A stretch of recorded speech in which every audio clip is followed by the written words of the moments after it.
Friends, on behalf of JR Latta Financial Services, I would like to thank you to all of you for joining with us in today's webinar. And I would like to just brief about the JR Latta Financial Services. What is this company? So we are basically 3 decades old financial services organization, and we are into corporate finance, investment banking, and wealth management. And we have assets under advisory $1 billion currently. And we have partnered with a startup fund also, where we are investing in the startups also. And we are tracking this healthcare sector and health tech sector. We are having a lot of clients in this sector. So that's why we thought, let us start some deliberation, discussion on this subject, because this is a very hot or important subject in the current scenario.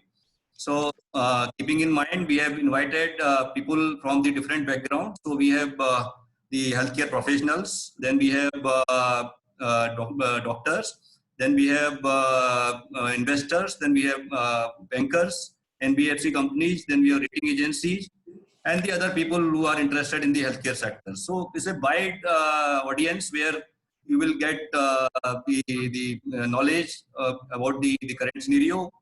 And friends, we are having this privilege that all the panelists who are CEOs of their organization, they have accepted our request on very short notice, and they have joined us in this webinar.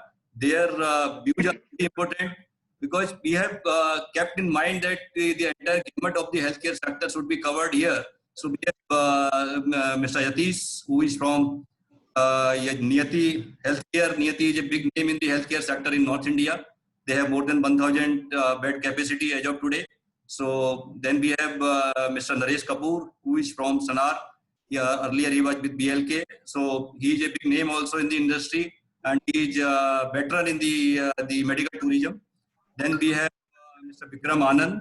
He is a well-known name in he was with IMS, then currently with THB, and he is basically named the technology as of today, because they are doing a lot of things. So he will discuss about technology piece and health tech type of discussion. Then we have Mr. Sanjay Jain. Sanjay ji is from Akhil System. It's a very old, more than 20 years old company, where Sanjay ji is the CEO and founder of this company. And he is helping the hospitals and the entire healthcare sector by way of hospital information system. So HIS is their basically product, and they are doing a lot of multiple other products also, which he will discuss during this discussion. Then we have Mr. Samir Bagle. Samir ji is also well-known name in the investment side. He is having more than 20-25 years of experience. Currently, he is the MD of Asian Healthcare, which is backed by Davar Group. So he will discuss about the investment scenario in the country and how the investments are coming in the country, and what is the future of the investment, which is a very important part for all the stakeholders, because without investment and funding, nothing can be done. So he will discuss on that part. And friends, first of all, I would like to salute to the doctors, the paramedical staff, and the hospital owners for their contribution in this COVID situation. The way they have done their job, they have full day and night to basically this sector, how to maintain the health of the people in the country. And their families are also, I think, having great support with them, so that they have allowed them to work day and night in the hospitals and the other areas. And they have done a wonderful job, and we are seeing the numbers. Still, we have not reached a big number. So thanks God that because of the health professionals, we are in a better position, and we hope so that we'll be in a better position. So thank you all the medical and the paramedical staff, and the other people who are involved into the healthcare sector. Friends, I would like to thank you to government also for taking the fast action on this healthcare side. They have created the infrastructure very fast, the required infrastructure, and they are having the discussions with the various stakeholders for the complete setup in the vaccine side, or on the ventilators and the mask and all. Basically, this is a remarkable job which is done by the government. So we have prepared a small PPT which we would like to run through, basically, which will cover the entire 4 or 5 topics which we have to discuss today. So I'll request to Nitin. Nitin, can you just start the PPT so that we can have a discussion on this?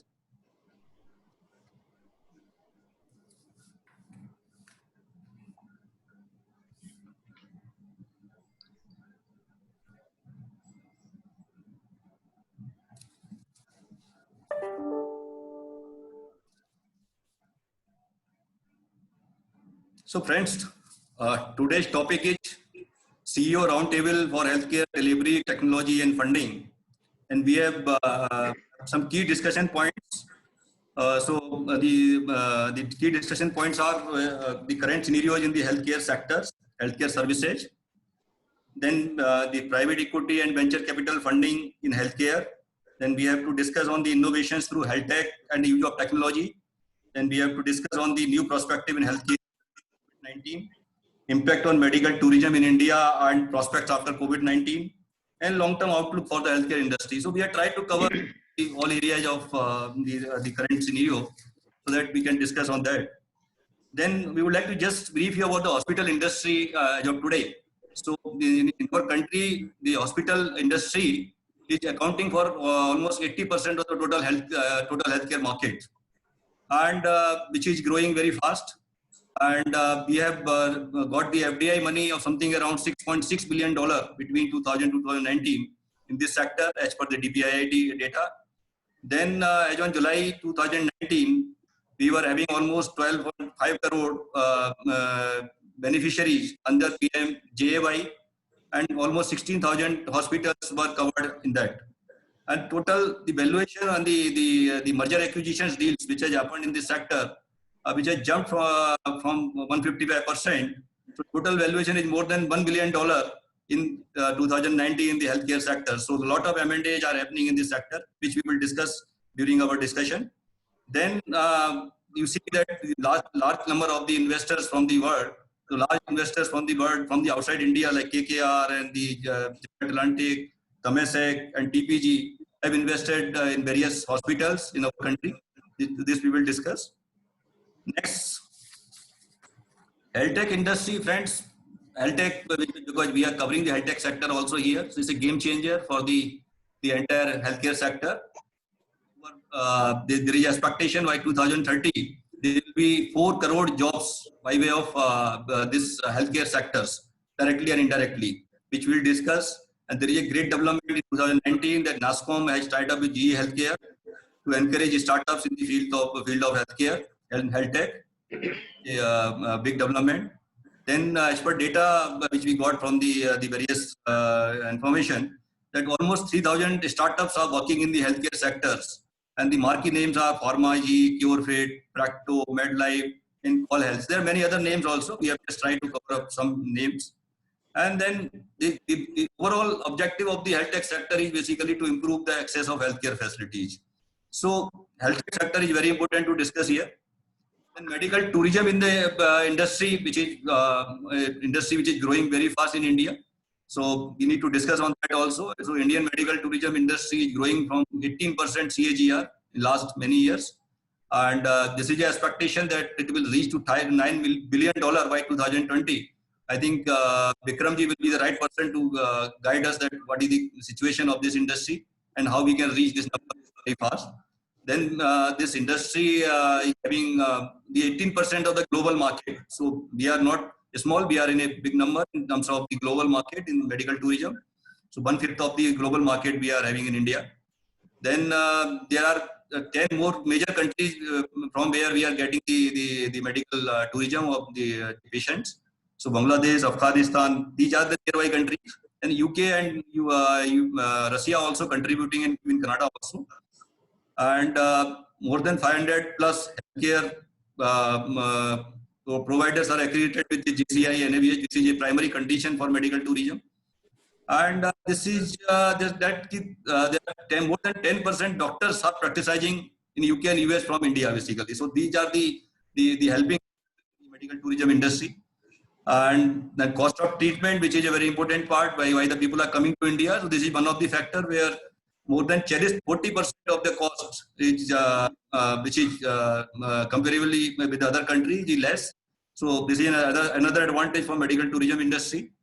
Then we are having the largest number of English-speaking country. So this is again another advantage with us. Next. So when we are discussing opportunity, we need to discuss the challenges also in the sector.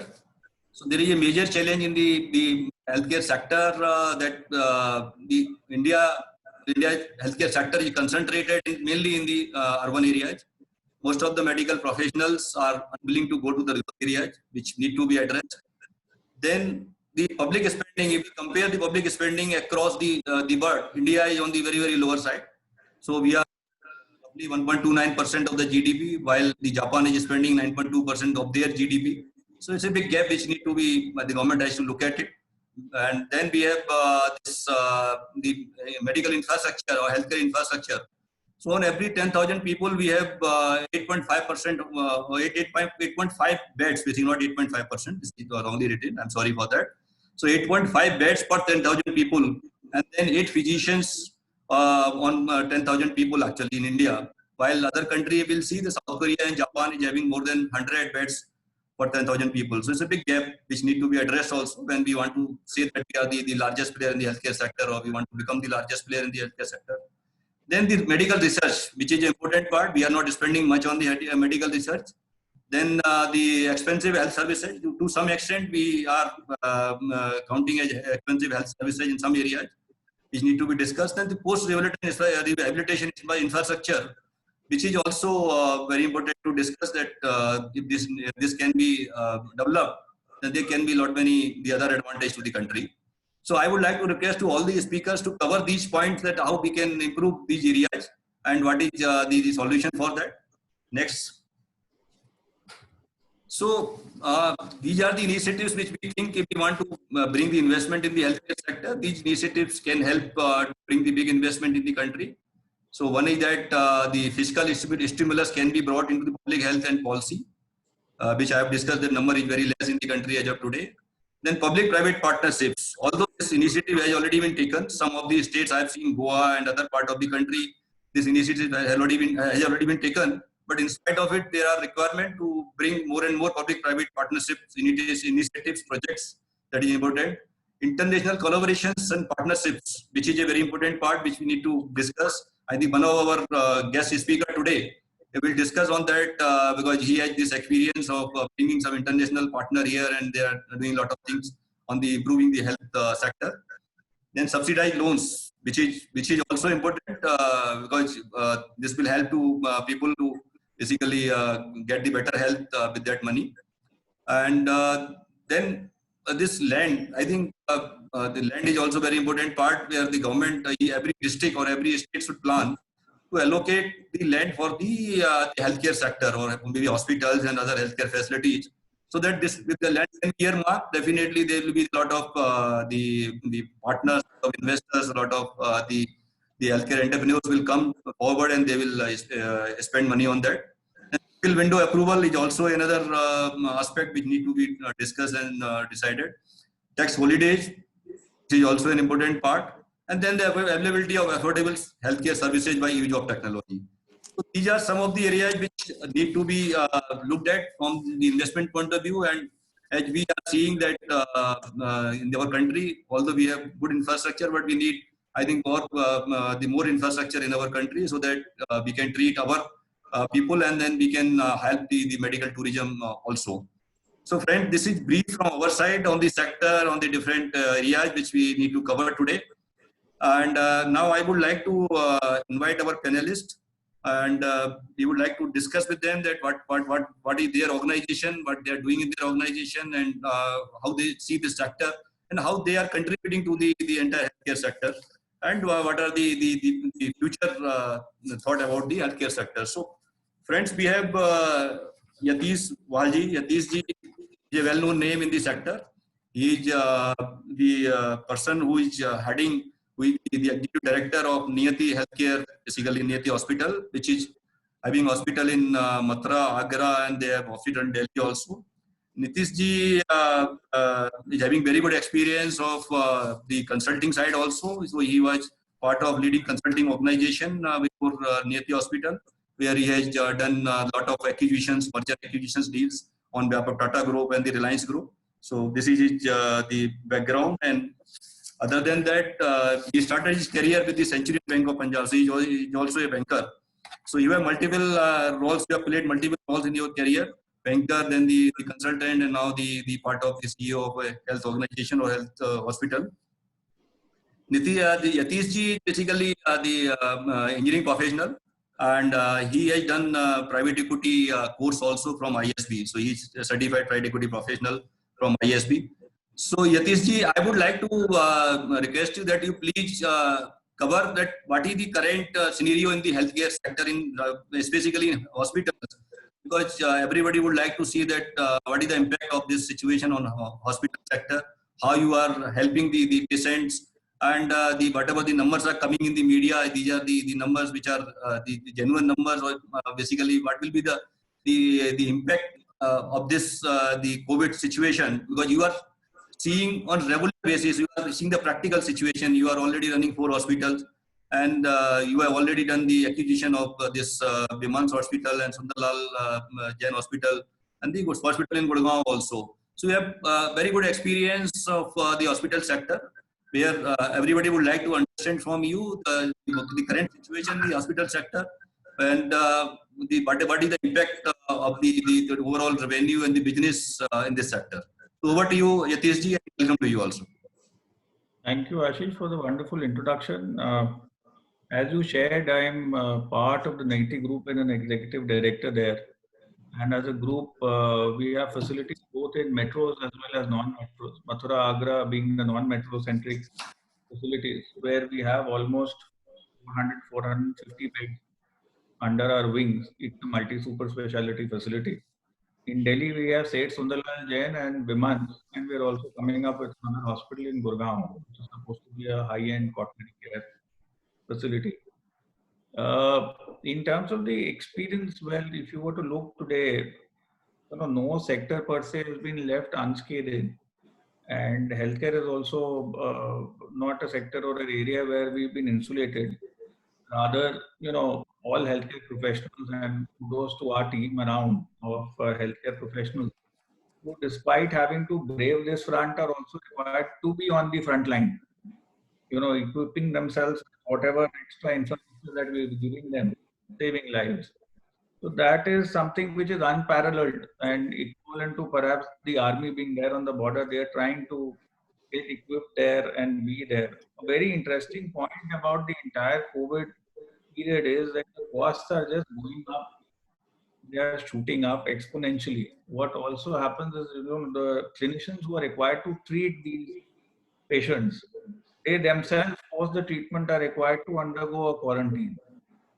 So, whatever team is required for a certain 14-day duration, which is now being revised because obviously the values are going up, and therefore we are saying that if the patients are continue to be stable, we try and discharge them in a span of 10 days.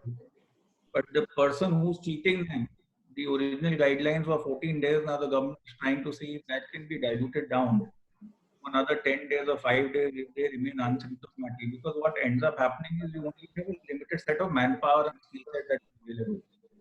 While you can gear up the clinicians, you can gear up the nursing, the GDA, housekeeping, they don't understand and they are not as advanced. So they are scared going into a center where you are offering COVID. What's also ending up happening is patients are scared to come in because cases of hospital-acquired COVID infections are going up because you may do all your screenings, but if you are unsymptomatic, asymptomatic, then you don't know, and if your immunity is low, you are undergoing dialysis or chemo, you have some pre-existing comorbidities, then it can be fatal. The last 2 months approximately, where all of us have been asked to shut down the OPDs as well as postpone the elective surgeries in order to make capacity for any unforeseen spurt in COVID patients, has meant that occupancies of hospitals are dipped down to almost 20-30% levels. Whilst we are supposed to maintain the entire staff strength maybe on rota, but we have not seen really benching of people per se, and we can't do that because these are the people who will be required to gear up. So therefore, as a result, there is a huge cash flow imbalance that has come in. And whilst the deferments and EMIs, etc., have been introduced, it will actually have to be shelled out of the reserves being generated of the facility. So we were expecting that in the 5 announcements, the 5-part announcement that had happened, somewhere the contribution of the private healthcare, which, as mentioned in your slide also, contributes to almost 80% of the overall available healthcare or hospital infrastructure in the country, there was no special focus on that, which should have been there, because by preponing or reducing your TDS or TCS liabilities, or for that matter deferment, at the end of the day the impact on the PNL will remain the same. So till the business is able to generate revenue to meet up and match up the cost is always going to be a challenge. And see, we've got centers both. So the Delhi centers or metro centers, which were largely driven by international traffic, that has been significantly impacted, because the international business has just dried up. That used to add significantly to the top and bottom lines of the facilities, and virtually that business has disappeared. And with domestic business, there are today, we are facing on ground challenges where in Mathura we are not allowed to take patients from Agra, because now states within state cities, they are creating intercity borders and not permitting the flow of patients between cities, because each one has got to maintain their own numbers. And so you have situations within cities where there are no hospital facilities at all. They are not able to get access to healthcare. And screening continues to be a problem. The efficacy of the screening is one issue. Secondly, it's also about testing. One is not being allowed to test, because obviously there are certain restrictions in terms of the kit availability and also in terms of the reporting. So you have to really take it up with the local authorities. You have to get a CMO approval before you are allowed to send in samples for testing.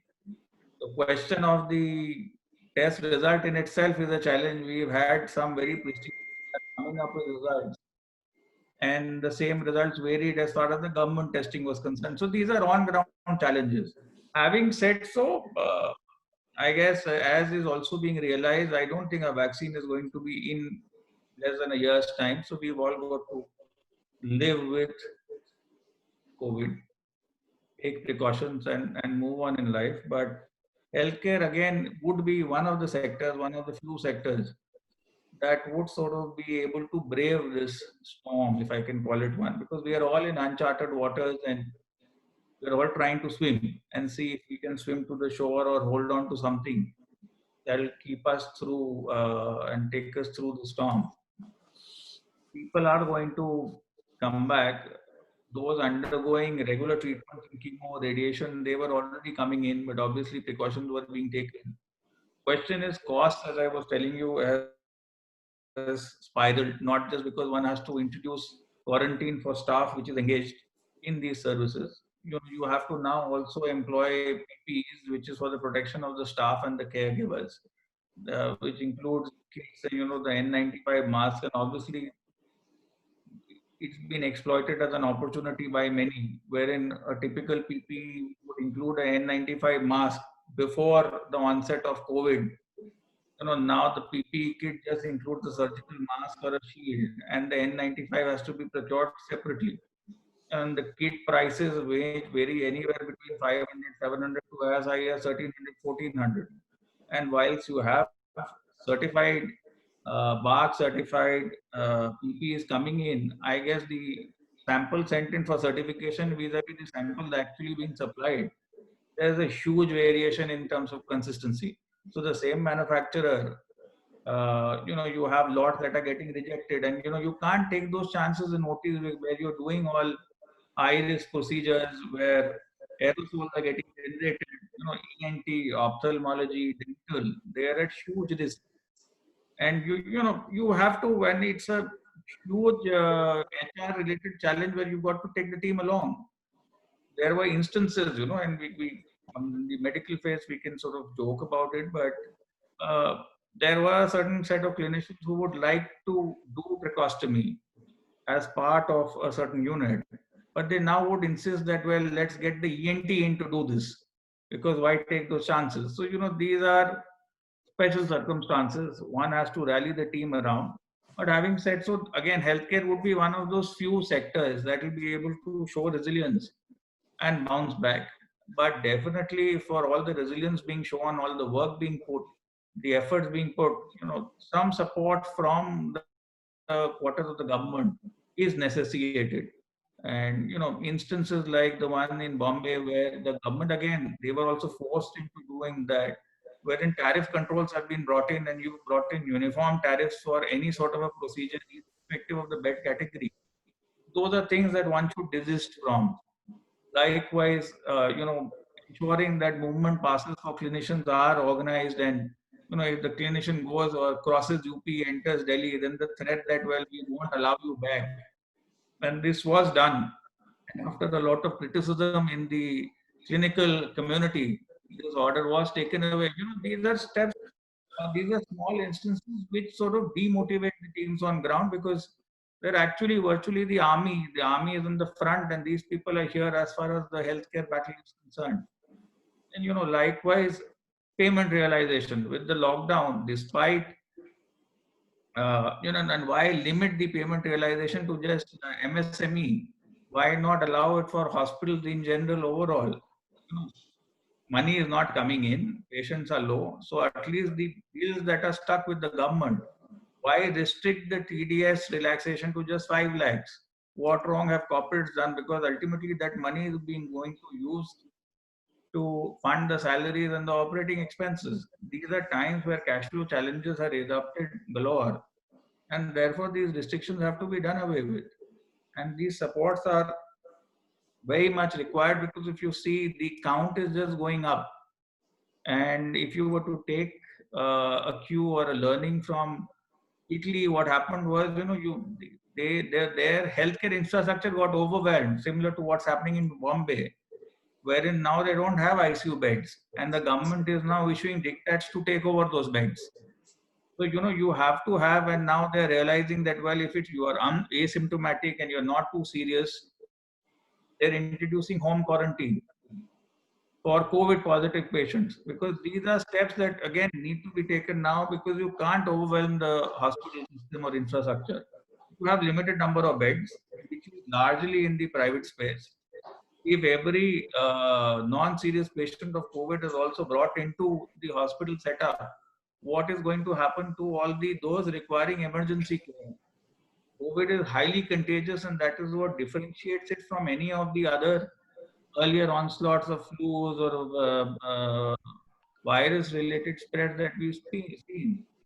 You've got to have negative air pressure areas, you've got to have isolated areas, and isolations brought in, wherein even equipment has to be dedicated. We've done in a cycle where the CT such patients, because CT is one of the best indicators of COVID or the on of COVID in terms of the progress with the patient. These are on-ground measures which I guess is being realized. The government needs to take the clinicians along, not allow it to be driven by the administration. Has to be more cohesively done. And somewhere a package for people within healthcare needs to be worked out. And when I say a package, a stimulus, it has to be something which comes in, either allow us GST credits, that's an extra burden for us. Try and reduce the duties, allow us the credit, we don't have a GST credit, or you bring in a zero, wherein at least whatever expenses we're incurring and booking directly into the P&L, at least we start getting a set off of that, and we try do some saving. Slabs for us, I don't know. So these are urgent steps, but again, we would be, as I said, one of the first to bounce back, because people will require care and they would be coming to hospitals. But yes, these are tough times. Great, sir. I think thank you very much, Yatish ji. You have given a lot of insights. People were looking to listen to these points, because while we are sitting at home, we are not aware what is happening in the hospital, and people are afraid to go to the hospital. Even in the when people cannot avoid, also they are trying to avoid the situation where they should not go to the hospital. But you have given a lot of insights, and the way you have narrated the situation, it is really very difficult situation for the hospital players, the hospital owners and the professionals, that how to run the hospital with the revenues are not up to the mark. You have to follow the government regulations, and the access is also a very difficult situation. And the one major thing that we were also expecting that there will be something for the private hospitals in the government this package, but practically government has not considered this. So hopefully, with discussion which you have and you have given some kind of idea that how the government can help the sector, we will try to send our recommendation to the ministry or to the government, because after this program we always try to send some of the recommendation to the government. If it can be helpful, then definitely it is great. So I will come to you on the question side, I think maybe after the speaker deliberation. So thank you once again for your good insights. Now I would like to invite Mr. Vikram Anand. Vikram Anand is a known name. He has more than 30 years of experience in various consulting, then the technology and the AI side. Currently, he is the chief strategy officer with the called THB. THB, as we know, is a very well-known name in the technology or tech side. They are doing many things, and the THB full form technology, healthcare, and big data. So its name itself shows the technology, and everything is included in that. And Vikramji, I think he has seen both the sides on the consulting in the healthcare administration side, and now he's with the entrepreneur in the technology side, and he has done lot of things on the efficiency side of the hospital, lot of cost cutting, and lot of other areas. So I think we would like to listen from him about his journey and what he's doing currently, and how this health tech sector is helping, because Yatishji has given a lot of areas for thought that how this can be improved, because access is one of the major challenge. So the telemedicine or the other things which can be introduced, and it can definitely help to the people, and the healthcare can reach to their people also. Thank you, sir. Please go ahead. Thank you, Ashish ji. It's nice to be here with everybody here to discuss something as relevant as the situation we are all in, and also what healthcare is going through in this phase and beyond. And so thank you for getting us onto this panel. And it's a pleasure to hear Yatish always. I really liked the thoughts and inputs which he shared. Because that's, as you rightly said, it's coming from the core of running the healthcare organization. So thanks, Yatish, for your overview. It was very helpful. And so briefly about THB, we are a clinical analytics venture. And when I say so, primarily the focus is towards generating value out of the data, clinical data, operational data for the hospital healthcare ecosystem, which we work with in the provider and the pharma side. And from that, we try to provide offerings across a suite of offerings across all various stakeholders within the health system ecosystem. So at the core of it, we have our own proprietary data lake technology, which we use to be able to get good anonymized pristine data out of the system. And thereafter, we have various offerings for the stakeholders, be it the patient, which is most important. We have a clinical CRM system, a patient engagement platform. We have a digital health solution, telemedicine solution to connect with patients at such times, which I'll also reflect upon further.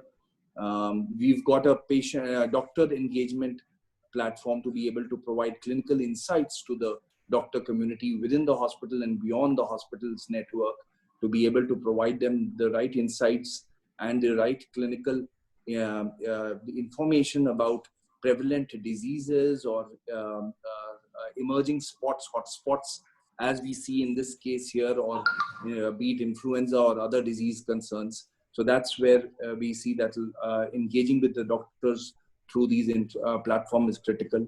Providing them a real-world evidence support, where the studies which the data which they collate over time can be used appropriately to be able and provide them end-to-end solution support, from and analyzing that data to manuscripting it to finally getting it to be published in the right forums and journals.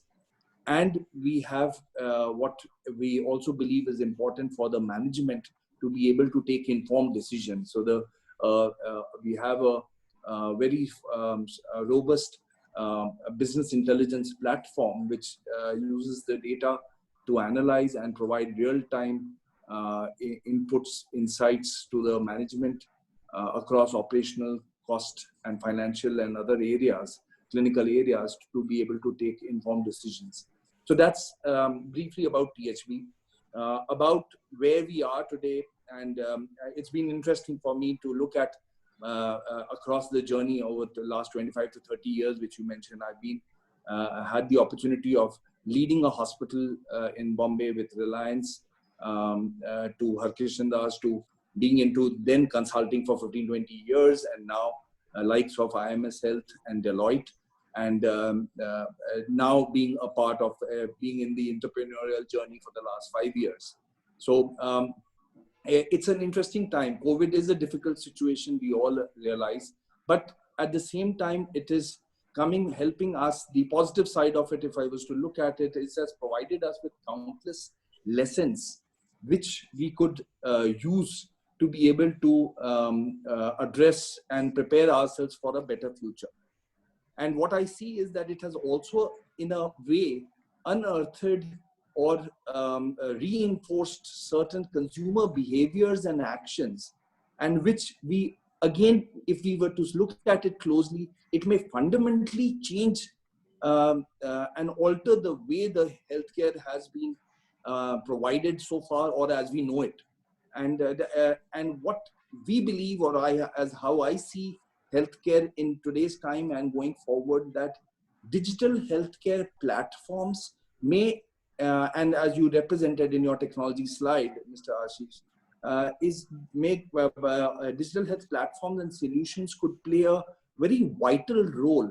And that's an opportunity or a window they need to use, because all this while it was being thrust upon people to be able to use various areas. And I'll define the 5 to 6 areas in the digital health space, which can be now applied very well. And right now, the adaptability of it has come in a disguise through the COVID situation, is, as I may say so. And that's where we are seeing this change of behavior in how consumer behavior as well, and which we need to leverage it in the right way to be able to take this forward, and the hospitals should be able to leverage it in the way that they are able to optimize these digital health solutions, and that the government at large can be able to, we should be able to use it to their advantage from a monitoring perspective, and that the patient and the 3 key areas, according to me, from patient's perspective,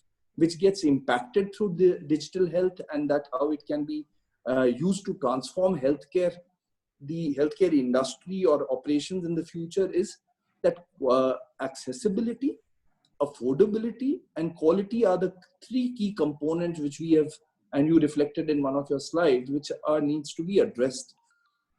And looking at certain uneven distributions in the industry, and doctors being one of them, and that's again one of the challenges which you reflected, that for a country of this size, the doctors' distribution is fairly uneven and inequitable. Financial barriers are there, which again we see that the skew of the rural and urban skew is there, where they are being able to have to pay from their pocket expenses, is something which digital health may be able to transform. And the 4 to 6 areas which I believe which are going to really impact these 3 areas is telemedicine as one of the areas which is able to now, as we have seen how it is kind of being used across, the same doctor who was till yesterday only advising consulting service to a very urban focused zone, is now accessible to a person sitting in a tier 2 city also. And government is using these platforms very well, and hospitals in tier 1 and tier 2 cities are using it so very effectively. So that is somewhere we are able to overcome. So telemedicine is one. Tele-ICU is going to become something very important in the days to come. The second is point of care diagnostics. That is again being able to make care accessible to a lot of people. Vitals can be measured across through these point of care diagnostics and devices, as well as medicine and kits. And the costs are coming down because of this mass assessment, which can be done through these point of care service diagnostics. So that's the second area which I believe is going to be very disruptive. Third is digital therapeutics. Self-health management care tools, devices are now being used, which were being used in a way with these gadgets and Apple and measuring your miles you're running, etc. But now it will all talk to each other, and that's going to be a third area of critical to watch out for. Medical technology and medical devices, made in India opportunity is there. We've seen how the PPE kits and N95 was a huge shortage. We just didn't have any available with us. And within no time, how India coped up to that, and 2 lakh PPE kits and masks are now being produced, and India is exporting, going to be probably exporting these things. So medical devices and technology is going to be something which needs to be watched out for.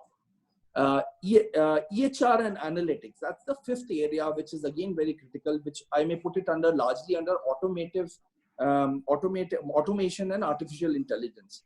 EHR and how analytics and data plays a role in kind of capturing information across various data points, across labs, as COVID measurement is also happening, and how that data can be smartly used for being able to provide adequate prevalence information, or emerging hotspots can be, insights can be drawn out of that, which can help us prepare better in terms of managing the disease. And the government is being able to do it through the Arogya Setu app as well.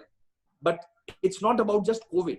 We are going to go beyond COVID. There are other influenza and other such diseases which needs to be managed, and that can be managed through smart data processing. And supply chain, e-medicines, all of that, I would put it under that bucket of automation, and how supply chain itself within hospitals also could bring down the costs in these times of how it can be hospitals efficiency can be managed better, is going to play a role.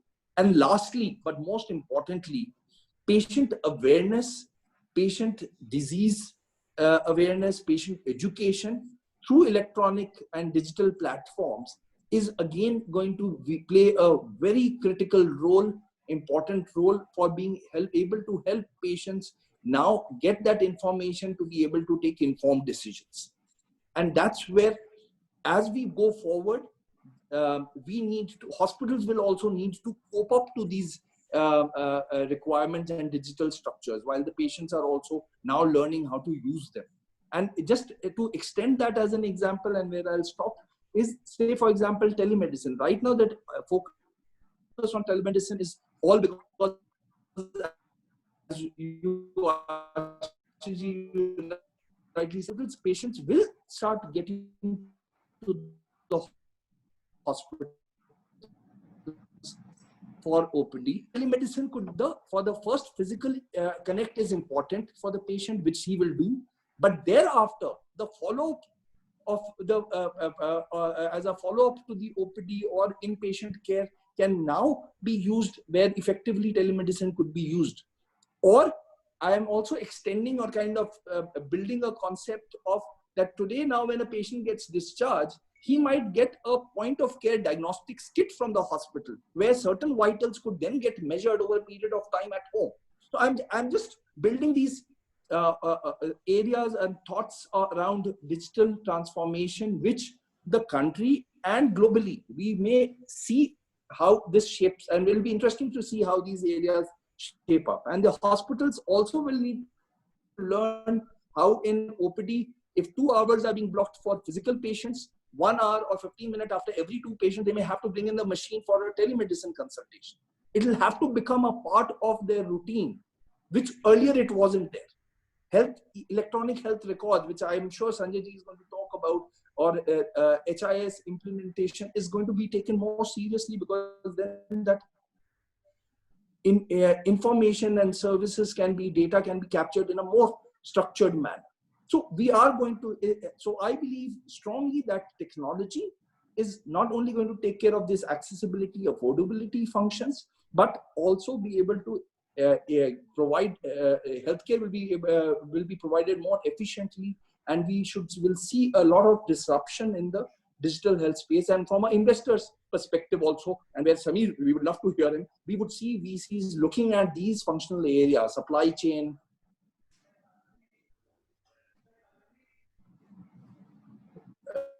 digital how further and taken forward for patient service. So that's it. Thank you, Ashish. I'll stop. Thank you, Bikramji. Thank you very much. I think so nice of you. Over to you, Ashish. You are very well covered about the sector or technology, but there is a question which is discussing everywhere: technology is a threat or opportunity, because the hospitals, some hospitals are taking it very positively. Even patients also, as you told, that education is very important. I have my mother at my home, and she is not well. She is having some problem in his teeth. So I told her that I can consult with the doctor, but she's not ready for that actually. She said, I want to go to the doctor actually. So I think we need to primary consultation will never go. The physical connect with the doctor will always is there to stay, is what I strongly believe. It's just follow-up care where the change will happen. Yeah, so these things are to be evolved. We'll with you later on about how the efficiency can be brought from the patient's point of view or from the hospital point of view also. Adaptability, Ashish, is going up now. Pardon, sir? I said adaptability is going up, and the government just changed the guidelines on teleconsult, which has also moved things in that favor. Correct. We are using at Vimans. Yeah. We introduced THB at Vimans. So, it's effective, it's very smooth, where, you just go online, do your payments, everything gets sorted out, and you can do an immediate consult. Relatively in UP or Mathura, for instance, people still connect. There is a difference in mindset. So touch and feel is the situation. So touch and feel is still there. It will take time. It's evolving. आपको lot of freebie you have to give. I think जैसा e-commerce में हुआ ना, ऐसे telemedicine में भी करना पड़ेगा. The customer has to be. I tell you, inherent secret. The flip side is, if we do a teleconsult for diagnostics, they won't come to us. They'll go somewhere next door. So that is where hospitals are losing out. Okay. Can I come in between? Sir, I'll take up. I think then we can have a discussion. Otherwise, we will not be in a position to cover up.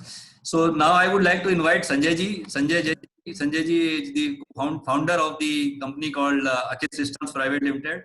And since last more than, I think, 20-25 years, he is involved into that practice where they are helping hospitals or healthcare sector, not hospital chains and other healthcare service organizations, in terms of providing the HIS. And I think he has this HIS domestically and internationally in more than 200 hospitals, and which is doing wonderful. And he will be having a lot of insights that how this journey he has in the era when people were not basically willing to go for the technology and all. He started this and he could grow it, and he could reach a stage. He's a leading player in the industry. So Sanjay ji, over to you. And we would like to listen from you that how this HIS is helping the hospitals and what new you are doing in the HIS so that this telemedicine and all these things can be covered. Over to you. Thank you, Ashish. Good evening. Good evening, everyone. Most of the people are my friend. Naresh we have worked with him with BL Kapoor Hospital. Now in Sanar also we are working with him. Vikram Anandi is a very good friend of mine. We are working closely with THB. Yatishji also, we have known to him since beginning. It's a pleasure to be with you all guys are there. Thanks for the introduction, I should say. My journey started in early 90s, I should say.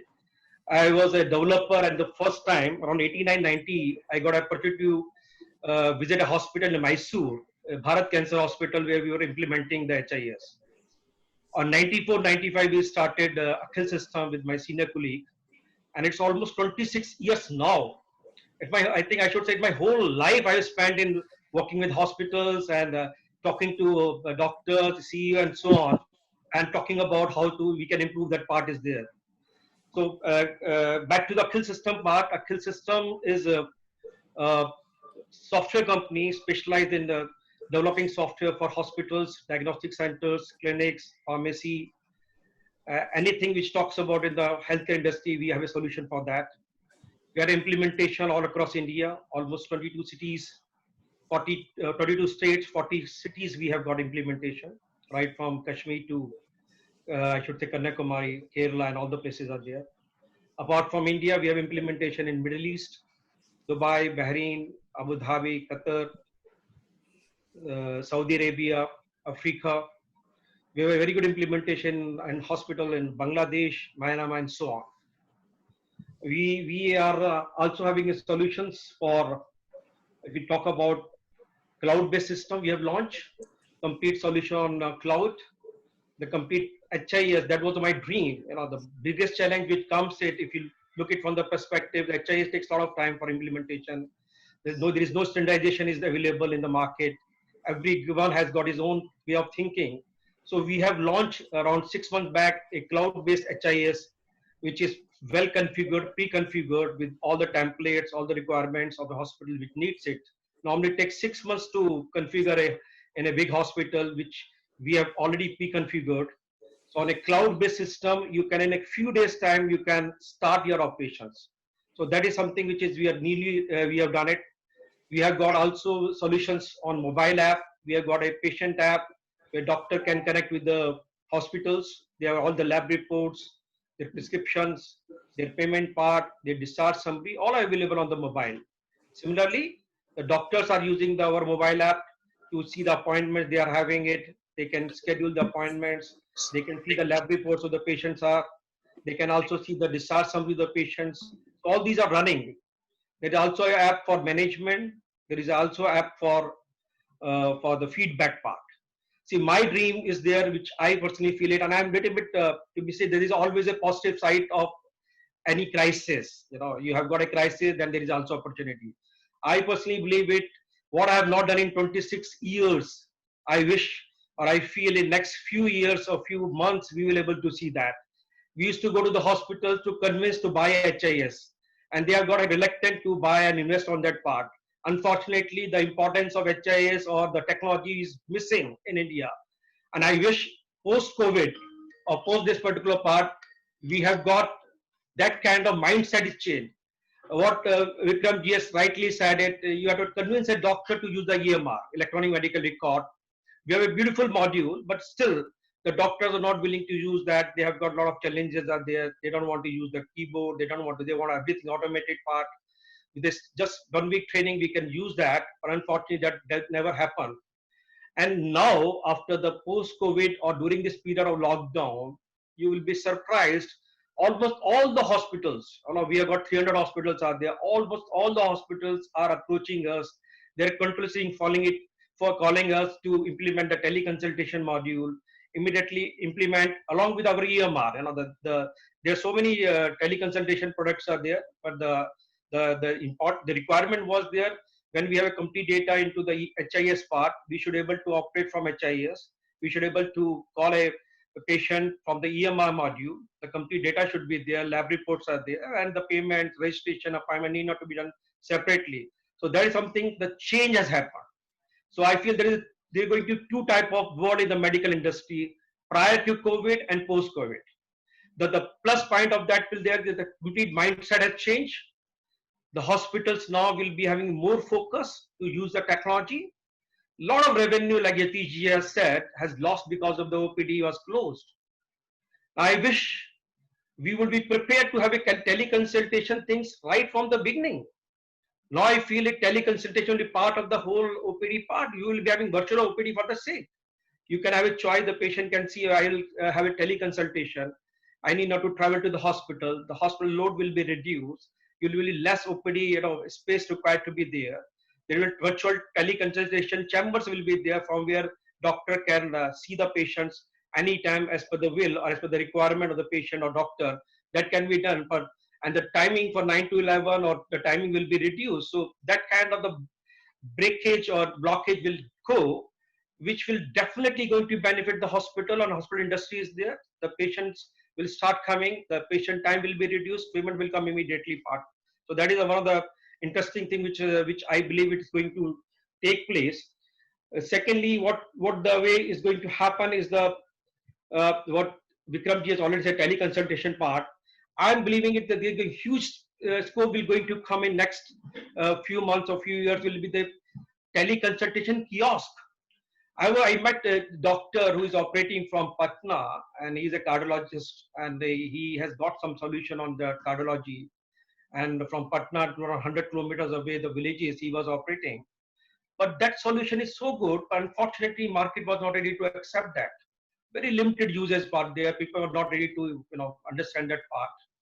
Now I remember that I met him last year. I remember that that solution was there.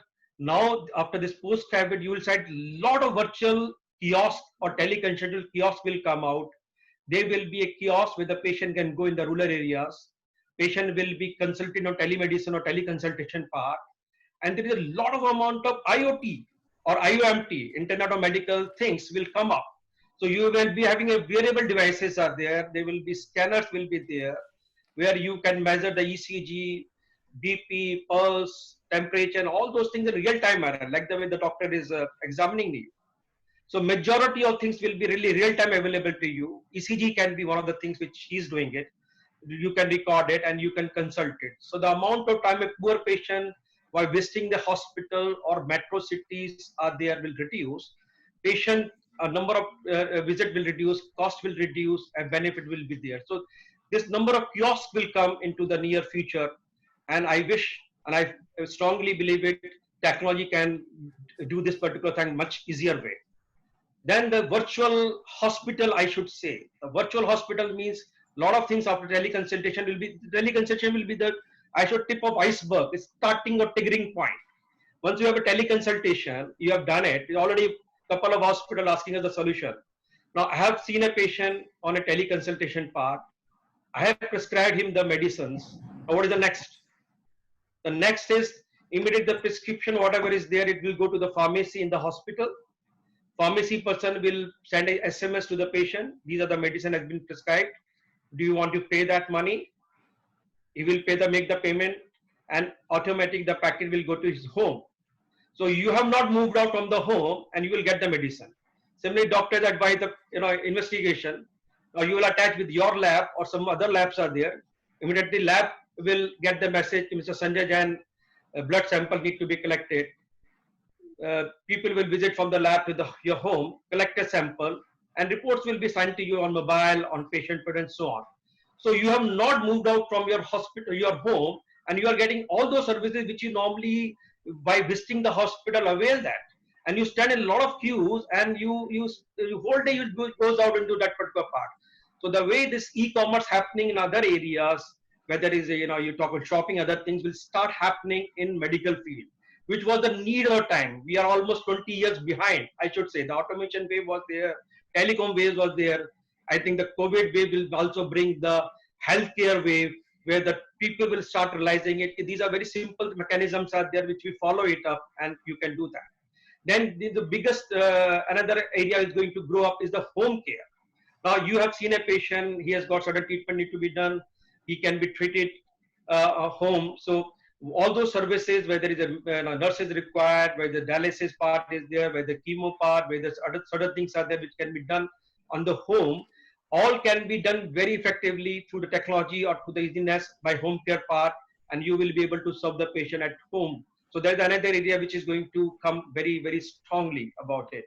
Then there's a requirement of the EICU. A lot of things are happening. You have got, and I'm happy to share with you, UAE government has recently announced they're going to have first virtual hospital.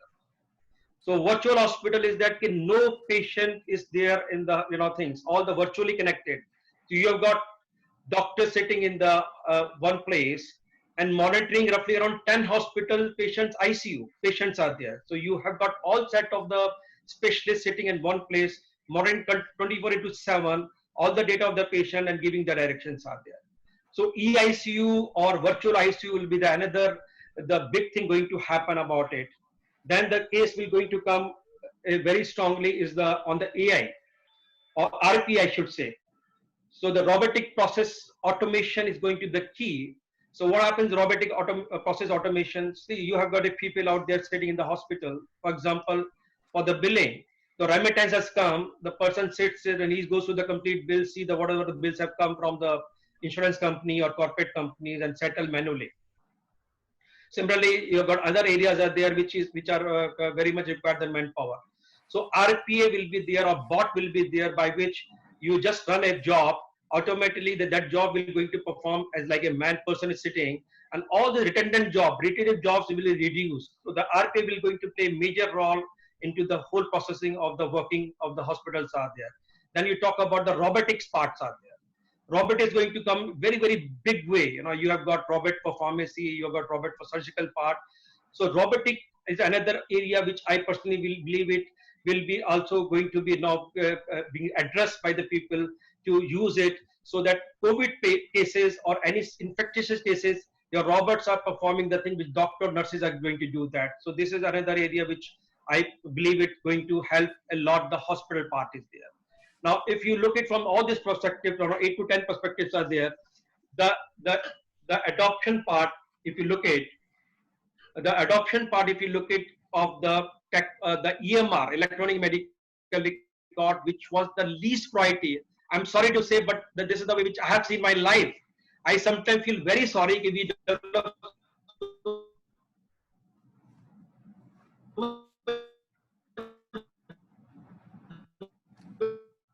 software, but they don't want to invest on it. So the key by which you are going to. Your voice is breaking, sir. The complete clinical records available on a touch of a button. Is it okay? Hello. Yeah, now it is okay. Now it is okay. So the biggest challenge is that we don't have the clinical record with us. We have got most of the time the paper record is there. So if you say you go to one hospital to another hospital, the clinical record is not available. It's not uniform. So my part is that this thought national digital mission, I think voice is breaking. Yeah. So we will invite you again, sir. So I think thank you very much for. Okay, now are you able to hear me? It is. Okay. I think. Yeah, I think between. So we will invite you again, sir. I think most of the part has already been covered by you. Sure. So I think virtual hospital, you have given one very good idea, and the robots and all. I think these things are already discussed and discussing in various forums. So this is a good thing, and I think a virtual hospital we can see in India also after some time. So this will be a great thing when the lot of cost can be saved, a lot of time can be saved also. So friends, now I would like to invite Naresh Kapoor ji. Naresh ji is a well-known name. He is into this healthcare industries in the last 20 years. And currently he is the CEO and MD of Sanar Hospital, which is basically to the medical tourism related. Specifically, I think this is the first time happening in India that the hospital which is only dedicated for the medical tourism patients. So we will listen from him that how he is setting up his hospital and how you would like to invite the medical tourism patients in India and how you will serve these patients. What unique he has in this. But before that, I would like to just brief about him because he was before this Sanar Hospital. He was with the Radiant Life, this organization called the Radiant Life Care, where he was the executive director. And Radiant Life is basically having two hospitals under its umbrella: the BL Kapoor Specialty Hospitals and I think this Nanavati Super Specialty Hospital in Mumbai. More than 1,000 beds are there in both the hospitals. So he was executive director, and he was the force behind the entire setup of the international patients and this BL Kapoor hospitals. I think when he started focusing on the medical tourism, that time they were having very small number, and when he left this organization, this was having a more than 30%, 40% turnover coming from the medical tourism. So he is the veteran in this industry now, and he has very good connect internationally. So we would like to understand from him, Kapoor Sahab, that what is the current situation about the medical tourism, and how do you see that the sector can revive? And we have seen the number, we are on the 5th number in the world in terms of size. So how do you see the sector next 5 years, and what are the challenges and what are the opportunities in the sector? So over to you, Naresh ji. Yeah, thank you, Ashish ji. Very nice of you to introduce me in a nice way. And like you said, I am one of the veterans in the corporatized hospitals now. When I started my journey in healthcare, there were hardly any corporate hospitals. There were only Apollo and Scott Hart Institute, so to say. So my journey started with the Scott Hart Institute. That, sorry? Yeah, please carry on, sir. Yeah, so that was in 2001. From there, I landed up with Radiant Life Care, which is more relevant in today's scenario. So Radiant Life Care, I was, like you said, ED, running 2 hospitals, BLK hands-on and Nanavati, where I created a team and I was managing the team there. So you can say one of the strengths is to turn around the hospital. BLK, when I got as ED, it was running into losses of about 30 crores a year. And when it left in December 17, we were doing about 100 crores of EBITDA every year. So it was from minus 30 to plus 100. That's what BLK did. And Nanavati, when I took over, it was reeling under 10 to 15 crores of loss every month, every year. And from there, when I left, they were doing about 15 crores plus. So Nanavati being in very heritage building, there were hardly any scope for improvement and bring it to the level BLK was operating. So having done all that, then I thought of venturing out and coming into my own. So I started this venture, Sanar International Hospital, like you said, focusing on international patients. And apart from that, I have also now joined hands with Henry Ford Health Systems of USA. So Henry Ford Health Systems of US is coming to India. Currently, they have got 2 hospitals which are under construction. And we are also getting a couple of hospitals which are ready, and we will be getting operation management and branding of Henry Ford there. So I have got an exclusive tie-up with the Henry Ford Health Systems. Any hospital coming in India will be managed by my company. So that is what, other than my own hospital, which is Sanar International in Gurgaon. So that is the background, just adding few things to what you said earlier. So, apart from medical tourism, I have been running hospitals also for long. And yes, of course, right now, I am not running any hospital hands-on right now, as of now. But I have been doing this for last 10, 12 years and more than that.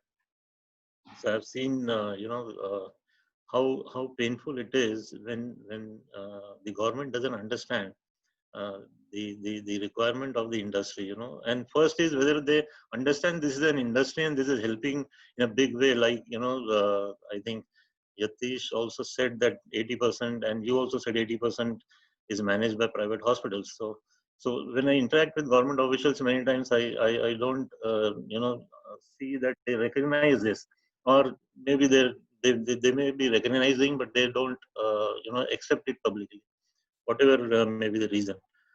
And how I end up is I say, okay, don't support us, but don't create hurdles for us.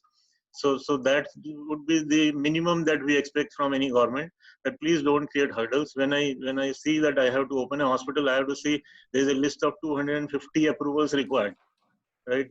So 250 approvals, when I tell somebody and they are not able to, really understand what kind of, and how you are going to get this. When I was interacting with US people and report, so they were just falling off their chair that, how you people manage this, and, why 250 approvals are required. And I gave them a list of, all these approvals are required for.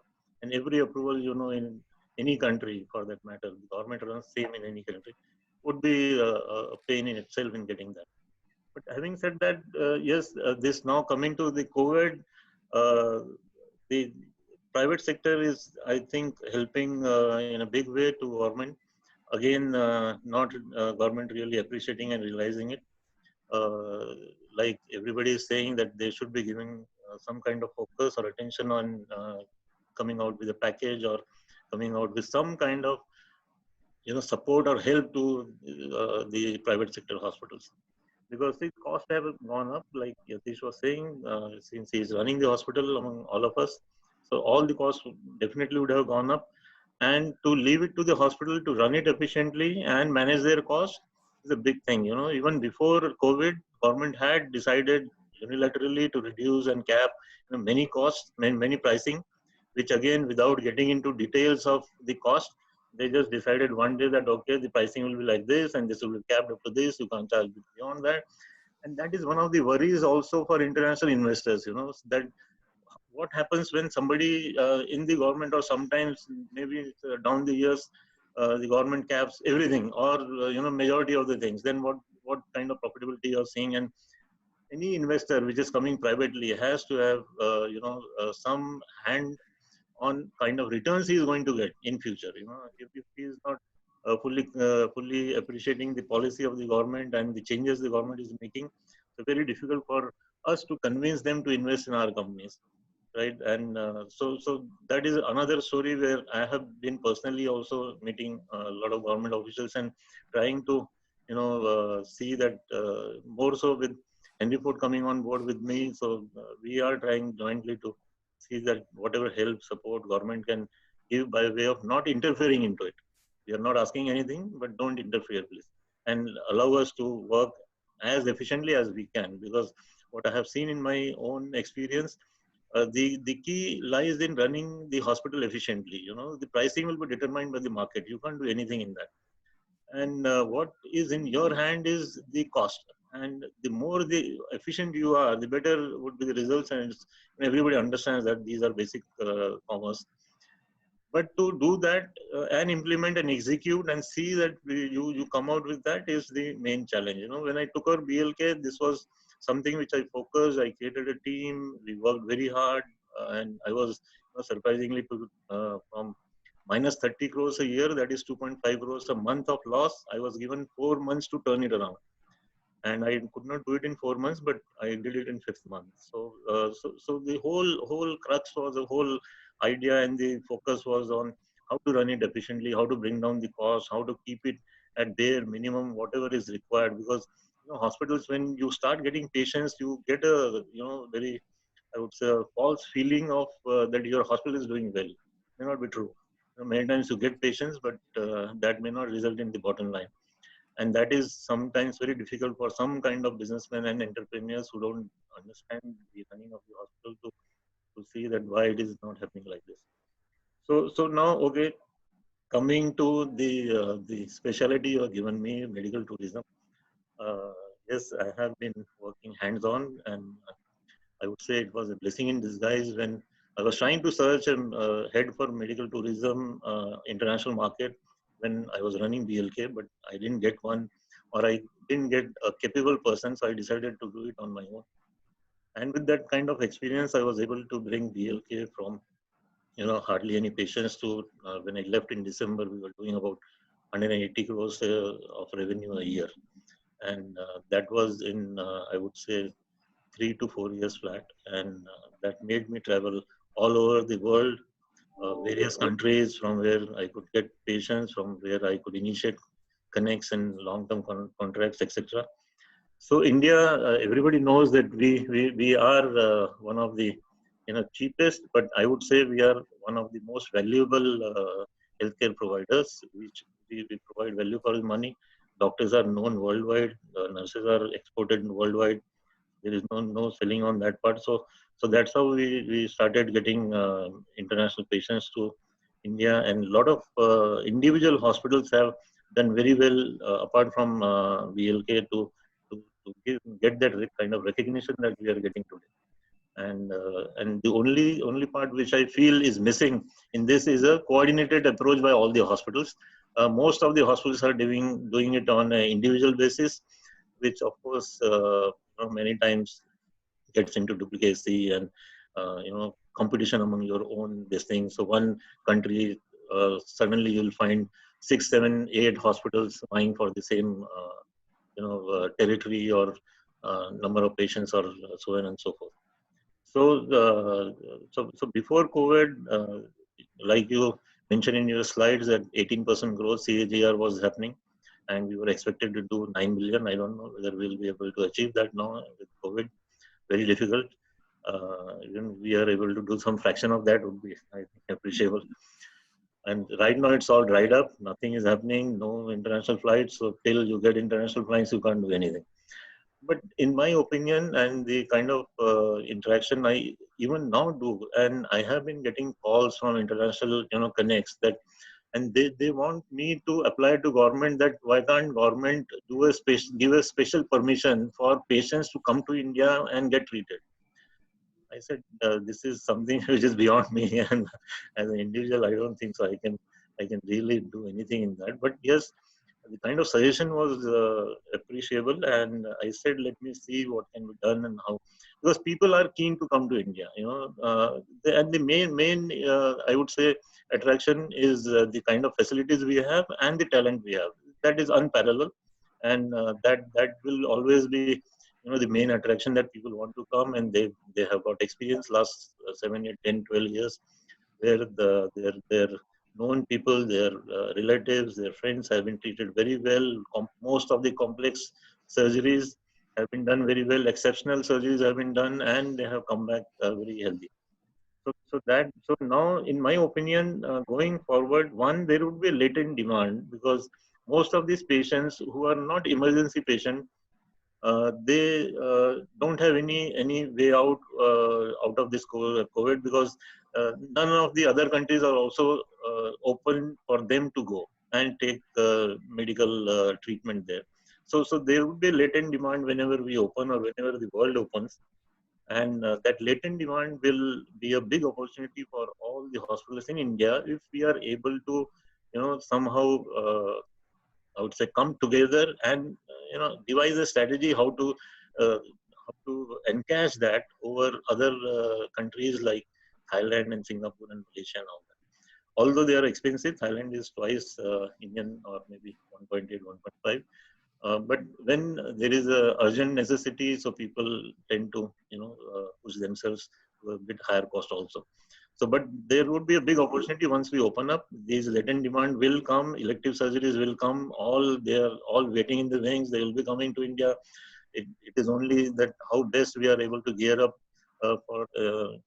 for that time, and how we are able to manage in this period, because like everybody is saying the kind of cash flows or the pressure we are seeing on cash flows.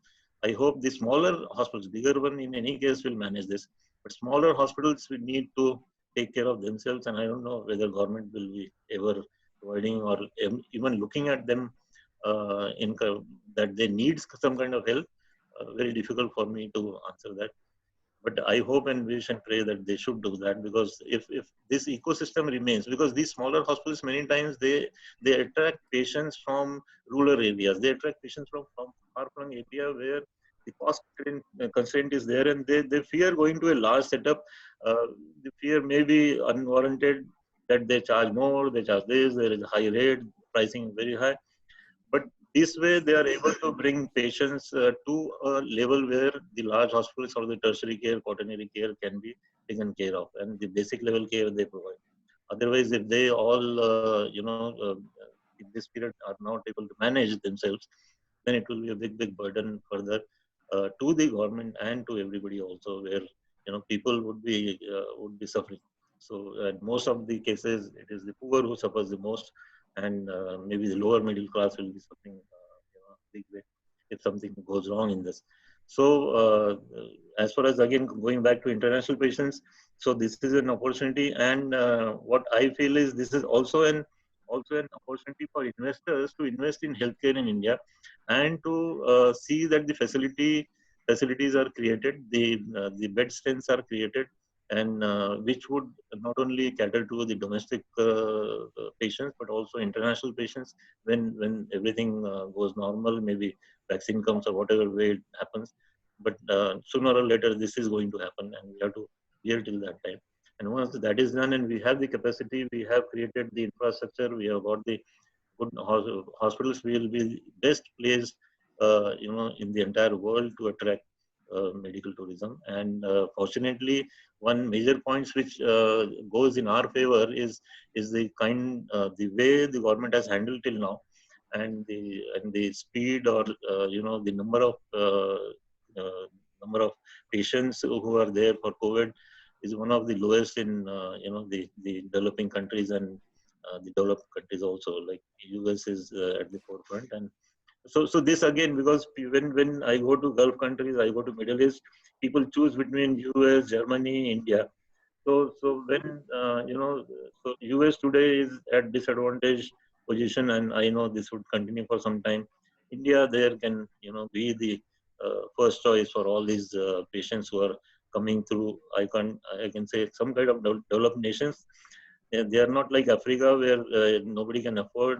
Here people can afford. They have choice. They want to go to the best facility, and of course they many times prefer India just purely because of the medical talent that we have and the kind of procedures we do, and also cost effective we are. So I think post COVID, it's a big opportunity, and we should gear up. This is that time. I understand for everybody, for domestic, international, everything. But this will come back, and we'll be there again, back to big numbers in terms of medical tourism. Maybe not 9 million, maybe 10, 12 billions or something. Going forward, why not? So that's what I want to say. Thank you, sir. Thank you very much, Nareshji. Thank I you. think you have given the good idea that what is happening in the medical tourism sector. Although the time is very tough, but there can be the ways of bringing it back. And people like you who are veteran, they build up this business in India. I think it will come again, maybe after some time. But the one good point which you have given is the collaboration approach by the hospitals. So that is a very important point, because as a country we are single, basically we are one. So we will think, all hospitals will together think of some kind of a strategy where there can be the single approach, or maybe united approach, and definitely everybody will be benefited out of that. So Atishji is here. I think Atishji can look for you. I think you can also help Niyati Hospital to bring the medical tourism in the Niyati. But this is just on the lighter side. But definitely every hospital will look for this kind of revenue maybe after some time. So thank you. Naresh was adding, FICCI, we moved a proposal with the government where we are saying that at least those requiring international patients requiring medical visa, for them flights should be permitted. So that we are expecting some resolution to happen, because their lives are also at stake, and countries, especially in the post-Soviet region, there they have no infrastructure whatsoever, and they'll virtually have high mortality if they are not brought in. So hopefully some resolution comes in. Let's see, sir. Let's see. So now, I think last but not the least, I think we have very important speaker, Samir Bagleji, because without investment and funding, nothing can be possible. Because we are talking with the private sector, we are not talking government. So the funding is needed at every step whenever we want to move. So Samirji will discuss about the investment side, funding side, and he is a veteran in the industry again. I would like to request him, he'll introduce himself also, so that it will be better that you can know that what is his career, what he did in the sector in last 20 years. He is currently the MD of Asian Healthcare Fund, which is investing in the healthcare sector. Samirji, over to you. Thank you. I think all the earlier speakers have covered most of the ground, so really not much that I can add from the sector perspective, but maybe I'll just make a few points from a private equity or investor perspective. So before that, let me just introduce Asian Healthcare Fund. So we are a healthcare focused private equity fund. We invest into growth stage companies across the healthcare domain, starting from the healthcare delivery side to medical devices, pharma, biopharma, healthcare technology. So anything directly, indirectly linked to healthcare. We are more focused in terms of the stage. We invest in what we call as growth stage. So existing healthcare businesses, which are looking for capital for expansion or for acquisitions of synergistic businesses. We are backed by the Burman Family Office and Capital Dynamics, which is a global financial institution. From the first fund so far that we are currently managing, we have made 4 investments, which are across the spectrum of healthcare. So we have invested in one of India's largest dental clinic chains called Sabka Dentist, which is present in Maharashtra, Gujarat, and Karnataka. We have also invested in a medical devices company called Forus Health, which provides ophthalmic screening devices and artificial intelligence based services focused on ophthalmic care and systemic diseases. The third investment is in an optical retail chain called Ben Franklin, which operates out of eye hospitals and ophthalmology clinics. And the last investment is in a primary healthcare clinic chain called HealthSpring, which is trying to replicate a kind of family doctor experience in a more modern setting. So that's what we have done so far. Coming to and I personally have about 20 plus years of investing experience in the healthcare, consumer, and technology space in India and Southeast Asia. So just coming to the points, I think, like I said, most of the points have been made earlier, but I will just look at it from the investor perspective. I think from an investor perspective, COVID 2019 has created both a challenge and an opportunity. The challenge is that a lot of the businesses are facing a huge amount of short-term issues, and healthcare is not an exception. I think Yatishji covered most of them very well. Higher costs, drop in revenues, unclear regulations, safety of healthcare professionals, testing facilities. I think these are all situations which are the immediate issue. Even in the medium term, we will have challenges. So, for example, dental services will take some time to come back to normalcy, because expectation is that most consumers would not be comfortable doing stuff which is not an emergency. But in every challenge is an opportunity, and I think that is something that we need to focus on as well. And the opportunity, I think, is driven by few trends. The first trend is the whole consumer mindset change, which Vikramji very articulately covered. I think consumer mindset is going to change dramatically because of COVID. The importance of healthcare is going to become much more in the mindset, spending both. So that is something which will drive a lot of the other trends that I will talk about. Equally, governments will start focusing on healthcare a lot more. I think one of the challenges for India and other countries has been the low investment in healthcare, especially in the public healthcare. I think that will have to change going forward, and that will create huge opportunities for healthcare service providers and ancillary businesses. So as an investor, we see that as a big positive. So having looked at these two demand thing, what are the other trends that we would see and we think positively? The first, which I think many of the speakers have covered, Vikramji, Sanjayji both covered, are the whole digitalization trend, whether it is telemedicine, whether it is virtual ICUs. It is something whose time has come. Incidentally, one of our portfolio companies, Forus Health, today runs one of the largest tele-ophthalmology projects in the world,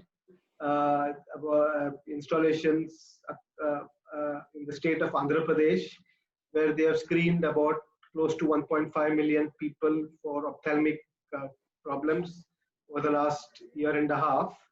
I think it's a model which potentially could be replicated in rest of India, in other emerging markets, but clearly there was not as much interest. Going forward, I think that will change, because preventive care will become something which is important. So digitalization is one piece which is become stronger.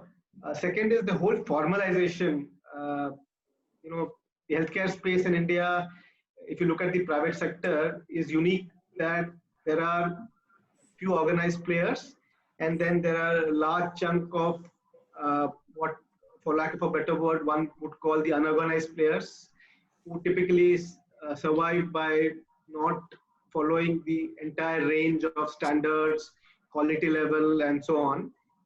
And in that way hurt the formal players. I think what will happen going forward is the formal organized players will become much stronger. Their value proposition will be better appreciated, and therefore that is something that will carry a lot of weight with the consumer.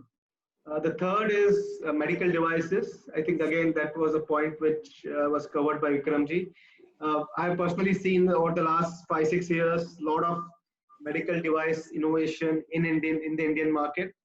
Unfortunately, what was happening so far is that a lot of the MNCs used to dominate the medical devices sector because of financial strength, because of the reluctance of the customer to buy something from a non-MNC customer. I think that will change going forward, both for reasons of the government push, affordability, and also localization that we are seeing. So that is medical devices, we believe will grow. Healthcare at home is another sector that I think some of the speakers covered, will be an area which will grow.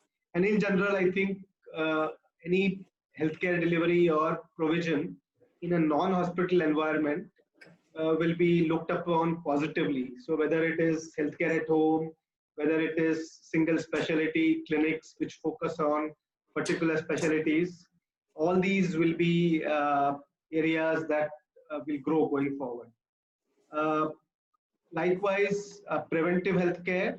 So whether that is diagnostic for doing that, or use of data for doing that, or something as simple as health foods, is an area that will find favor with consumers, we believe, and therefore will become one of our focus areas. And last but not least, the whole IT sector. I think Sanjay ji gave us a very good review of the history of the whole IT, healthcare IT, how it has evolved over the last so many years. I think today, going forward, I think India's strengths, both in healthcare and IT, can be combined to not only service the Indian market, but also the global markets. So something like a SaaS, software as a service play, targeting global healthcare markets will be something I think whose time has come. So that's something also we will see favor from investors. So broadly, I think these are some of the areas that will see growth going forward. From a funding perspective, I think in the short term, most investors would be focused on portfolio management, managing their existing businesses. So maybe in the next 2-3 months, till the COVID situation normalizes, I think probably the appetite for new investments will be lesser. But that does not mean that investments will not happen. I'm sure you guys have followed the recent investment by Citi Venture Capital, CVCI, into HCD, where they took a very significant equity stake. So there will continue to be interest. But more importantly, once the situation normalizes, I think we will see a lot of flow of capital, both private equity and venture capital, into the healthcare domain in India. So we need to see this next 2-3 months tough times through, and I think we will see positive days coming back in the healthcare space. Thank you. Thank you, Sameerji. Thank you very much. I think from the investor point of view, your views are very important because everyone for investment. So there are some questions which we are getting, and there are 1 or 2 questions from you also. One of the attendees has asked, his name is Satish, that the hospital space, how do you see the investment and what kind of the ingredients you need whenever you are investing in the hospital space? So from the PE fund point of view, hospital space will be the interesting area for investment, or it is not that much interesting like health tech and other activities? No, it is certainly interesting for us, but I think the challenge with hospitals, see, the private equity business is a business where you have a limited fund life. Hospitals, typically, the gestation period tends to be longer, and therefore, uh, that is, it is important that as a private equity investor, you invest at the right stage. Therefore, it is certainly an area of interest, but probably a reason a specialty clinic chain or a health tech company or a medical devices company would be more uh, in tune with the timeline for a private equity fund is because the scaling up typically can be much faster in some of those areas as compared to a conventional hospital chain. But having said that, it's certainly an area that we have looked at with great interest, particularly healthcare delivery in tier 2, tier 3 cities. For some of you know that I also wear, besides Asian Healthcare Fund, the other role in my personal capacity that I've been doing is I'm involved with an impact investing fund called Avishkar, Correct. from where we have invested in companies like Vatsalya, which is providing healthcare in tier 2, tier 3 cities in Karnataka and Maharashtra. So certainly hospitals is an area of interest. What we would look at typically is a chain of hospitals because we would believe, so it's unlikely that any private equity fund would typically invest in a single location hospital. So typically an established chain with few locations, which is looking for capital to grow, will be a more preferred option. And what an investor would look at is the performance of the existing units. Okay, great, sir. Great. Thank you very much. And do you have the one more question, which is very much related to fund? Do you have dry powder to invest further, or you are looking for the raising new fund? No, so we are doing both. So we have dry powder to invest. Of course, we'll have to make sure that any investment we do is in sync with our fund life, because we have certain life to go for the fund. But certainly we have dry powder. We are also just starting work on our next fund. So that also is a option that we will have. Okay, great, sir. Great. So a lot of people will approach you after this seminar. Okay, sure. Thank you. So now we have question for Bikram Anandji and Sanjay ji.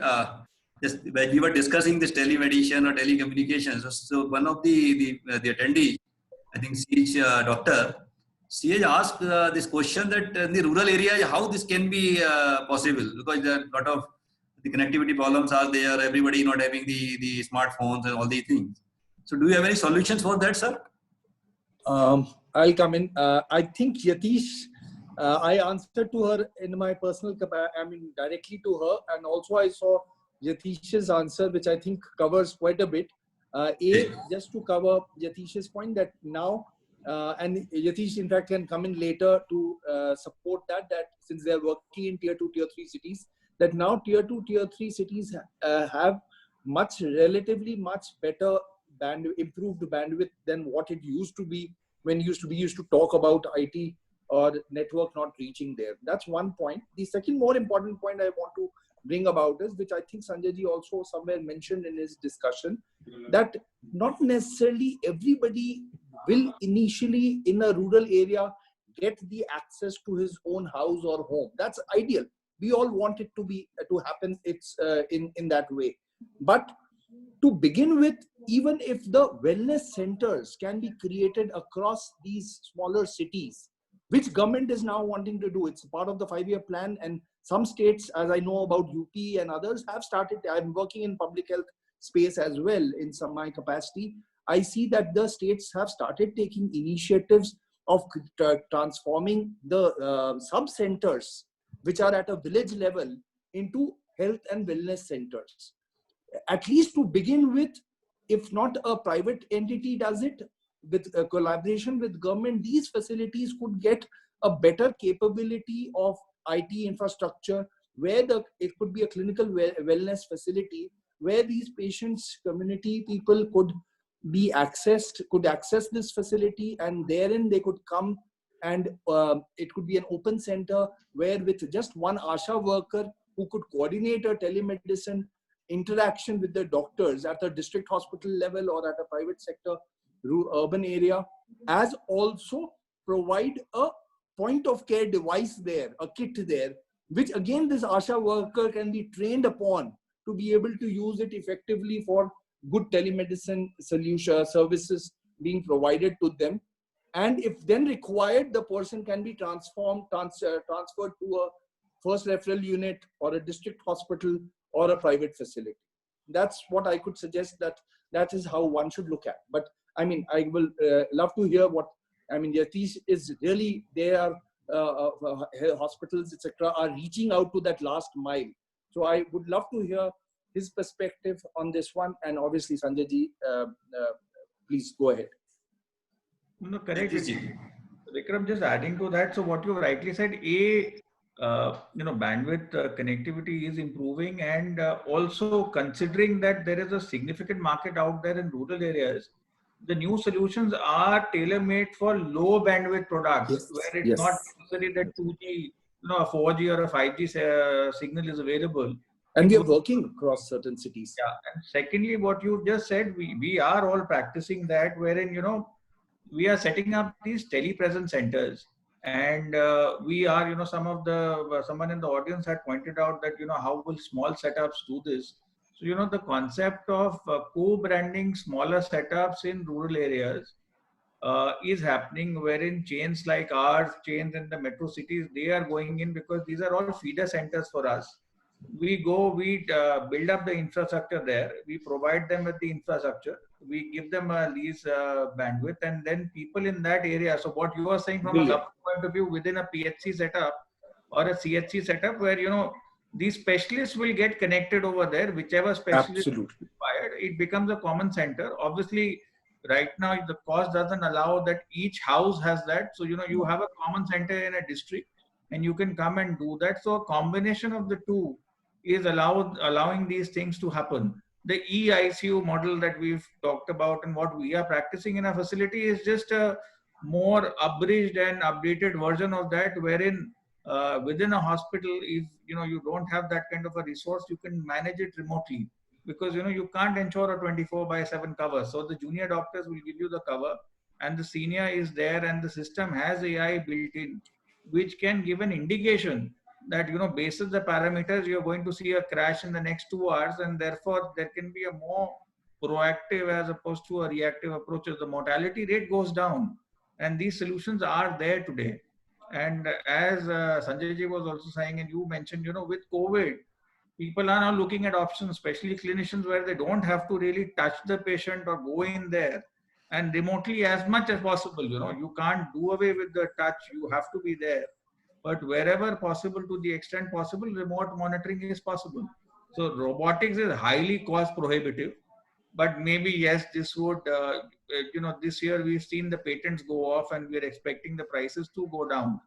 Maybe this will spur the growth up further, because that is one way where you can ensure some distance. But then, the anesthesia still have to be there, and, the intubation still has to be done. So precautions will have to be taken. But technology is going to play a more important role, in reducing costs and also ensuring the safety of the caregiver. Thank you. Sanjay ji, would you like to add? I think there is one more question for you, that the tier 2, tier 3, these nursing homes, clinics, are they using your HIS, or do you have any plan to reach them? Because this has become very important now. How to basically connect these people, and they should be having the same standard which other hospitals are having from the data point of view.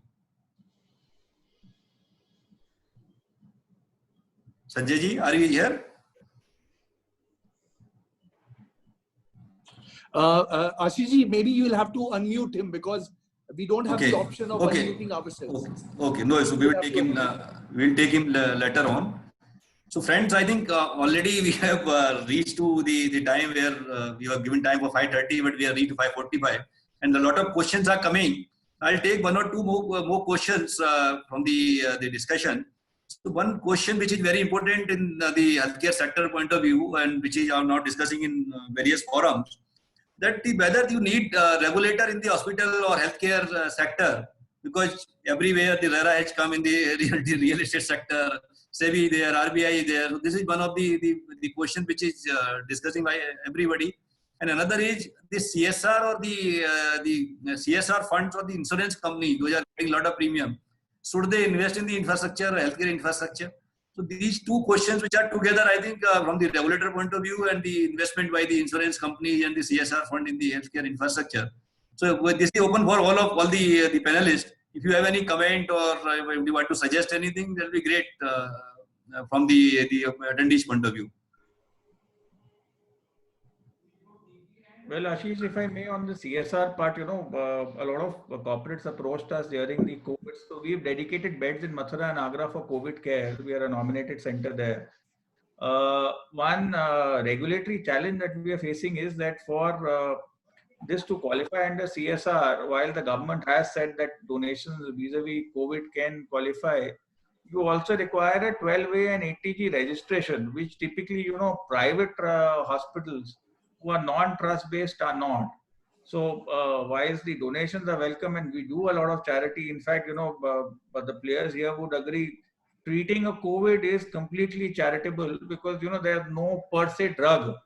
It just adds to the cost and we are doing our CSR contribution. So anything that we can get would be most helpful, and therefore the fundamental roadblocks with the government, as Naresh was saying, if you can't do, at least do away with the roadblocks. If the registration can be done away with, and hospitals, even those under private limited or public limited setups, be allowed to accept donations for COVID care under CSR, I think that would lead a long way.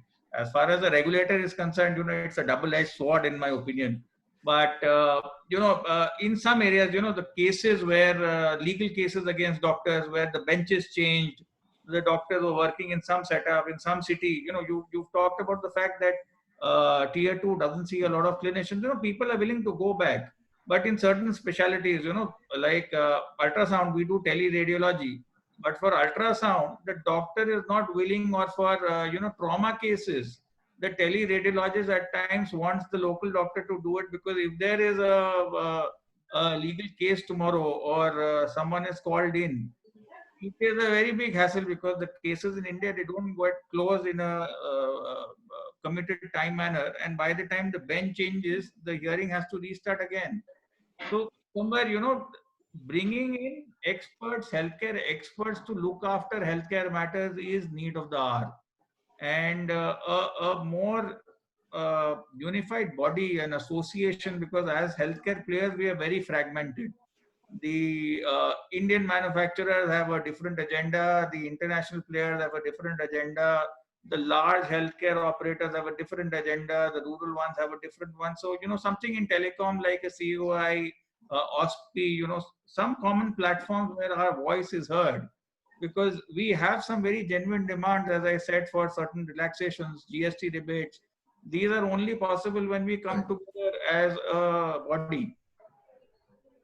Thanks. Correct. Thank you, sir. Thank you. I think you have rightly said. So I think Nareshji, I think your views are also important. You have handled large hospital. See, I am surprised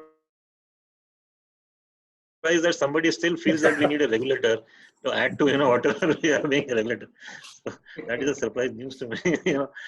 So there's a lot of I don't know, except for if somebody is investing, making a 15% EBITDA, is not something which you can say is exorbitant or needs to some kind of regulation or something.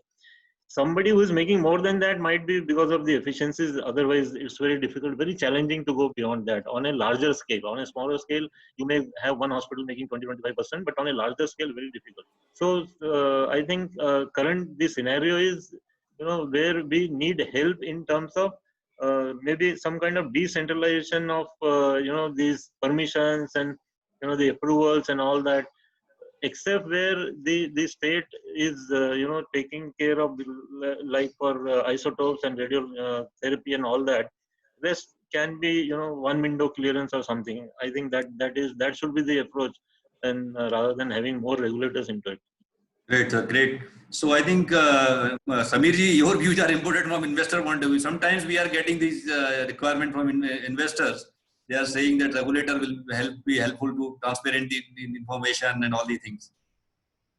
I think, like Naresh ji said, I don't think there are enough regulations, right? It is question of the specific agencies enforcing that regulations in a fair and transparent manner, rather than creating challenges for businesses. I think honestly, I don't think we need an additional regulator. There is enough regulation, Great. enough law to govern the healthcare industry. I think what we need is things to be done in a transparent and clean manner. That is more important. Okay, great. Sanjay ji is here now. Yeah. Yeah, please. Just, I just wants to, the question to ask you from tier 2 or tier 3 or remote Correct. areas. Correct. I just want to share very happy news to you. For last 2 years or more, we are getting such a demand from a tier 2 cities like, Allahabad, and then Surat, for example, you could say Aurangabad, and as down as to Badot. We have got 2 or 3 hospitals in Badot who have computerized their complete hospitals with our HIS is there. So all across the India, we are getting now, people are realizing it, the need of that part, and they want to automate. They are going for NABH accreditation. For that also, they need the good system to be there. One hospital in Allahabad, you will be surprised, they are using biometrics. A lot of rural people comes it, and they get registered every time they come. Repetitive registration happens it. To avoid that, they have got biometric registration part. To that, it being done. An entire, because it's a pediatric hospital, entire kids are being a vaccination schedule is on the system, so they get regular SMS and so on. So there is a good amount of interest, huge amount of interest is there. Only thing which I feel it, there is a need, there is a in front of us there is the opportunity is there. Now the IT companies like us has to grab that opportunity. We have to. The question is basically affordability, because these hospitals cannot afford the high cost softwares. No, we are serving them on cloud. We have brought our system on cloud. We have brought our system in a low cost module is there, which suits their requirements are there. And if you don't go for customization, the challenge comes for us is the customization part. If you don't go for customization, the cost can be reduced. Okay, great, sir. Great. Thank you, Ji. On regulator side, what are your views? I think we just want to have a discussion on that. On the regulator side, do you have any views on your side? Sorry, it was to me? No, please, go ahead. Yeah, yes, no. I think Naresh ji and Samir have very well covered the points. I completely endorse their views. It's more about hospitals now to look at within and then improve upon it, and the government should come around in supporting on those frameworks rather than kind of creating more challenges. So I think it's all only if they can make more frameworks to support and kind of further enhance the way the services can be given, because be it medical tourism, other initiatives, it's where now the government needs to come around these hospitals and kind of make way for these opportunities. Great, sir. So friends, now we have come to the end of the session, although it is over now, half an hour actually, but thank you very much for bearing with us. And I would like to thank you from my core of heart to all the panelists for taking their time. They are busy in their own schedule and all, basically in spite of it, they have come to this webinar. So thank you all. Thank you all the participants who have joined from across the country, even from US also. So that's great that I think there are a lot of learnings. We will cover it up, and then we will try to send all of you the findings of this discussion so that you can send it to your known people or the connected people. And we will try to send you the video also of this webinar so that you can send it to your known people. So thank you very much, and wish you all stay safe and healthy. Thank you very much. Thank you. Thank you. Thank you. Thank you. Take care. Thank you. Take care. Thank you. Thank you, sir. Thank you. Thank you.